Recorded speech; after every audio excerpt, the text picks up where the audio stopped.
warahmatullahi wabarakatuh. Perkenalkan, nama saya Ayu Lutfia, mahasiswa RPL Angkatan Ketiga Sarjana Keperawatan dari Sekolah Tinggi Ilmu Kesehatan Kota Sukabumi.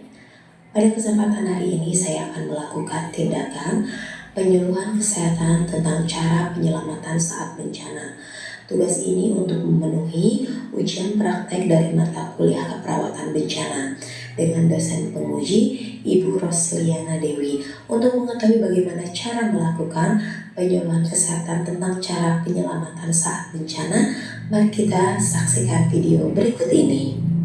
Penyelamatan saat bencana adalah operasi tanggap yang biasanya melibatkan penyelamatan nyawa, pemindahan dari bahaya, pembebasan dari pengekaman, atau penanganan segera atas cedera setelah sesuatu insiden. Urutan siklus manajemen bencana pada saat prabencana diantaranya yaitu pencegahan, mitigasi bencana, kesiapsiagaan, peringatan dini, serta tanggap darurat. Tujuan utama operasi penyelamatan adalah menyelamatkan nyawa orang-orang yang terjebak di lingkungan tertentu setelah bencana alam atau bencana yang disebabkan oleh manusia. Penyuluhan kesehatan tentang cara penyelamatan saat bencana merupakan daripada pencegahan pada saat pra-bencana. Pada saat ini kita akan membahas tentang bencana gempa bumi. Cara penyelamatan saat terjadinya bencana gempa bumi diantaranya menyelamatkan diri dan orang terdekat. Selanjutnya, jangan panik. Untuk bisa menyelamatkan orang lain, Anda harus dalam kondisi selamat. Lari atau menjauh dari pusat bencana. Tak perlu membawa barang apapun. Lindungi diri dari benda-benda yang memungkinkan dapat melukai. Bismillahirrahmanirrahim. Assalamualaikum warahmatullahi wabarakatuh. Ibu-ibu, matur nuwun. Saya ucapkan terima kasih atas kehadiran ibu-ibu pada kesempatan hari ini ya. Sebelumnya perkenalkan, nama saya Ayu Lutfia. Saya mahasiswa dari Sarjana Keperawatan Sekolah Tinggi Ilmu Kesehatan Kota Sukabumi. Pada kesempatan hari ini kita berkumpul di sini ya Bu ya. Saya akan menyampaikan materi tentang kebencanaan, siap-siaga tentang bencana di sekitar kita. Biasanya yang Ibu tahu bencana atau napi seperti banjir, kebakaran. Selain itu bencana ada apa lagi Bu? Gempa bumi ya Bu ya. Terus tanah longsor. Biasanya itu bisa diakibatkan karena pengaruh alam, termasuk cuaca dan faktor manusia. Seperti halnya pada ancaman banjir. Nih, kebanyakan kan ancaman banjir itu selain curah hujan yang sangat tinggi, itu juga biasanya selokan-selokan merampetan Bu, gara-gara buang sampah sembarangan ya. Itu faktor manusia yang karena memang buang sampah sembarangan, terus kekurangan resapan, pendangkalan sungai, dan ancaman-ancaman penyempitan sungai sehingga terjadinya banjir ya. Selanjutnya itu tanah longsor. Tanah longsor juga diakibatkan daya curah hujan yang tinggi, tanahnya memang kurang kuat karena penebangan pohon yang liar biasanya ya. Selanjutnya yaitu, Ibu punten, sebelumnya kita kontrak waktu dulu tuh, jadi saya langsung ngobrol aja ya, saking antusiasnya untuk menjelaskan tentang kebencanaan ini. Kita penyuluhan kebencanaan ini kurang lebih waktunya 15 menit. Nggak apa-apa ya Ibu ya, abdi nyungkeun waktosna 15 menit ngeganggu aktivitasnya, nggak apa-apa ya. Nah, kita balik lagi ke materi yang untuk kebencanaan ya. Selain tadi banjir, tanah longsor, kebakaran juga itu diakibatkan ibu-ibu kadenya hilap mareman kompor. Misalkan ada acara apa-apa di luar, arisan apa-apa, lupa matiin kompor ya. Terus listrik yang satu terminal banyak colokan ya, itu beresiko terjadinya konsleting atau terjadinya kebakaran. Adapun ada wabah penyakit yang kemarin kita hadapi di tahun 2019-2020 yaitu COVID ya, itu bencana yang cukup berbahaya dan banyak memakan korban. Dan ancaman juga seperti ancaman sosial, seperti adanya seperti Israel Palestina tuh Bu, apa tuh, perang ya, terus tawuran ya, bentrok antar warga, itu juga bisa dikatakan kita sebagai bencana.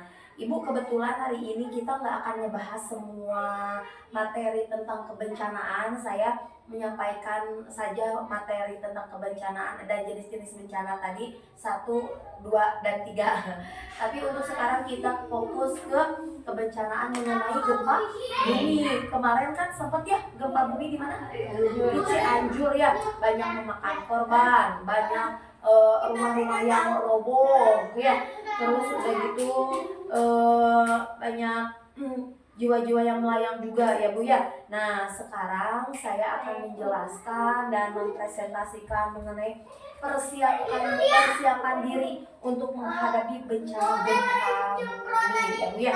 Oke, sebelumnya ada yang tahu gimana caranya kita mempersiapkan, misalkan lini ya Bu, disebutkan misalkan ayah lini ya. Nah, ibu-ibu biasanya suka langsung lari keluar rumah. Nah, biasanya gitu ya, itu tuh sebenarnya nggak salah juga sih gitu ya, karena memang kan ada shock ya, agak shock, kita menyelamatkan diri aja sama anak biasanya yang ada di sekitar kita yang terdekat, bawa aja anak keluar ya. Nah, ada tips-tips cara menghadapi gempa bumi gitu ya. Kita lanjut ya Bu ya. Oke. Nah, ternyata ketika kita menghadapi gempa bumi itu, yang pertama yaitu tetap tenang. Aduh, malah bisa tenangnya Teh Ayu hari menuju gempa kieu mah. Tetapi ya seharusnya memang tetap tenang. Hal pertama yang harus diingat adalah tetap tenang. Hal ini bisa jadi menakutkan, tetapi tetap tenang akan membantu berpikir jernih untuk membuat suatu keputusan yang tepat. Ya, karena memang mungkin teh jatuhna cilaka teh lain ku gempa malah ku angkaribung keluar pabelit sampean engke ti kojot gak lebih ya suenya. Nah gitu, tetap tenang, tunggu dulu sebentar dulu ya, tetap tenang itu yang harus dilakukan. Nah, setelah gempa itu, selama gempa berlangsung, yang pertama yaitu merunduk, berlindung dan berpegangan. Ketika merasakan guncangan, ingat cari tempat yang dapat kita jadikan untuk bahan perlindungan ya, berpegangan, merunduk ke tanah, berlindung di bawah perabot yang kokoh seperti meja, dan berpegangan sampai guncangan berhenti. Hal ini akan melindungi dari benda-benda yang berjatuhan dan membantu mencegahnya cedera. Misalkan di bawah meja tuh, amit-amit ya Bu, misalkan sampai ada reruntuhan, itu kita ada perlindungan ke kepala kita ya. Itu yang harus kita ingat. Yang pertama yaitu tetap tenang. Yang kedua, cari tempat perlindungan yang kokoh seperti halnya meja. Ya, dilanjut ya Bu ya. Ada pertanyaan nggak? Oke, kita lanjut lagi ya. Tetaplah di dalam ruangan. Nah, di sini jika berada di dalam ruangan saat gempa terjadi, tetaplah berada di dalam ruangan. Hindari berlari keluar karena yaitu yang tadi saya bilang ya, takutnya karena panik, karena cemas, karena action yang terlalu berlebih, nanti ujung-ujungnya pada jatuh, pada misalkan kalau kita di tempat yang keramaian pada dedet-dedetnya apa tumpuk-tumpuk mungkin jatuh naik gitu. Mungkin karena ada puing-puing yang berjatuhan atau benda lainnya. Jadi tetap berada di ruangan karena dikhawatirkan terjadinya puing-puing itu ketika kita lari ada yang berjatuh ke kepala, itu yang lebih berbahaya ya cederanya. Oke, dilanjut ya. Nah, menjauh dari jendela dan cermin. Menjauh dari jendela, kaca, dan cermin untuk menghindari resiko pecahan dan menyebab cedera. Ya. Nah, kalau misalkan ada kaca, kita hindari. Kalau ada puing-puingan cermin juga kita hindari ya Bu ya. Lanjut ya. Selanjutnya, jauhi pintu. Nah, berlawanan dengan kepercayaan umum nih, biasanya pintu itu adalah tempat untuk kita keluar. Ya, tempat untuk kita keluar ternyata bukanlah tempat yang paling aman untuk berlindung saat terjadinya gempa. Sebaliknya, carilah perabotan yang kokoh yang tadi meja ya, untuk berlindung di bawahnya. Apalagi ketika kita di dalam gedung. Nah, hindari yang namanya lift ya, masuk lift, karena ketika ada guncangan biasanya otomatis listrik itu akan mati ya. Biasanya lift itu kan dia berjalan oleh listrik. Nah, dikhawatirkan ketika itu langsung mati listriknya dan kita terjebak di dalam lift itu yang membahayakan. Lanjut ya. Terus dengarkan orang-orang dewasa. Di sini adalah meminimalkan interupsi. Jadi jangan terlalu banyak yang mengintervensi. Harus ke sini, harus ke sini. Jadi dengarkanlah satu komando ya. Ikuti instruksi dari orang dewasa atau guru yang hadir. Mereka akan membantu tentang apa yang harus dilakukan dan menjaga tetap aman. Jadi kapal dia melimpir ke dinding karena memang pecahan itu biasanya plafon atas di tengah-tengah ya, jarang ke daerah pinggir. Jadi ibu-ibu harus melimpir ke dinding tembok. Biasanya kan kalau misalkan kita berlindung ke tengah ruangan, biasanya ruangan plafon atas itu ambruk duluan ya. Oke, ada yang ditanyain nggak Bu? Nggak.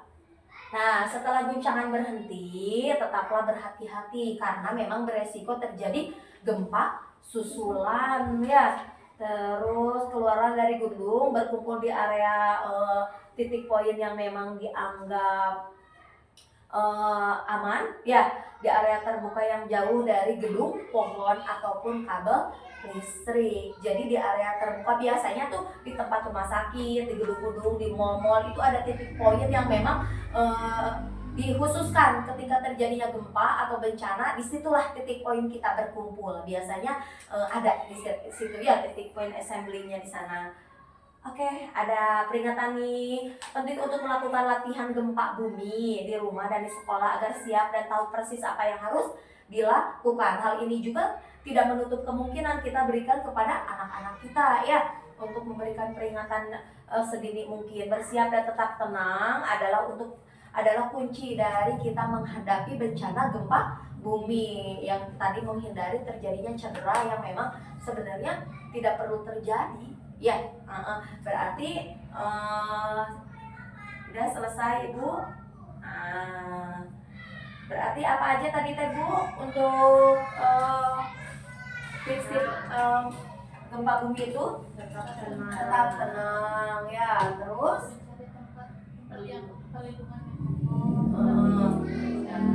berpegangan, terus hindari lift atau pintu ya, terus menghindari pecahan kaca ya, karena memang akan beresiko tinggi terjadi perlukaan kepada kita ya. Oke. Aya anu ditaroskeun teh ibu-ibu. Punten bilih abdi aya anu teu kahartos cariosan abdi bahasana nya. Boleh ditanyain, boleh. Ada yang ditanyain enggak? Udah cukup? Mengerti?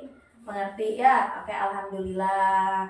Nah, sekarang sudah selesai Ibu untuk tips mempersiapkan diri menghadapi gempa bumi. Nanti kita siang di Balai Kota Bu ada pemeriksaan gratis. Nanti ibu-ibu ke sana ya. Nanti di sana juga ada saya, ada dokter, ada bidan gitu ya. Bilih aya nu bade ditaroskeun ya mengenai penyakit, pemeriksaan gratis. Mangga darah lengkapnya ke Balai Kota nya. Nuhun. Mangga tuh Ibu atur nuhun atas waktu dan perhatiannya. Saya pamit dulu ya Bu. Assalamualaikum warahmatullahi wabarakatuh.